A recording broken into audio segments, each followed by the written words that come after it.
AP Nandyal జిల్లా శ్రీశైలం మహాక్షేత్రంలో దసరా మహోత్సవాలు వైభవంగా జరుగుతున్నాయి. రెండో రోజు బ్రహ్మరాంబికాదేవి బ్రహ్మచారిణి అలంకారంలో భక్తులకు దర్శనమిచ్చారు అమ్మవారు. ఓం ఆనందపూరితాయ నమః, ఓం సదాశివ వనప్రియాయై నమః, ఓం శరణాగతరక్ష్యై నమః.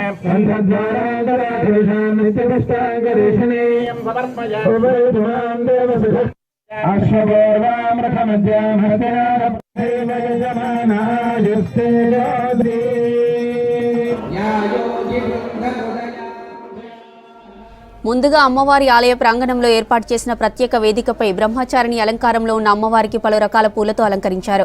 బిల్వ దళాలతో శాస్త్రోక్తంగా అర్చకులు, వేద పండితులు ధూపదీప నైవేద్యాలతో పూజించి మంగళహారతులిచ్చారు. శ్రీ బ్రహ్మరాంబికాదేవి బ్రహ్మచారిణి అలంకారంలో, అలాగే మల్లికార్జున స్వామి అమ్మవారు మయూర వాహనంపై ఆసీనులను చేసి ప్రత్యేక పూజలు చేసి కర్పూర హారతులిచ్చారు.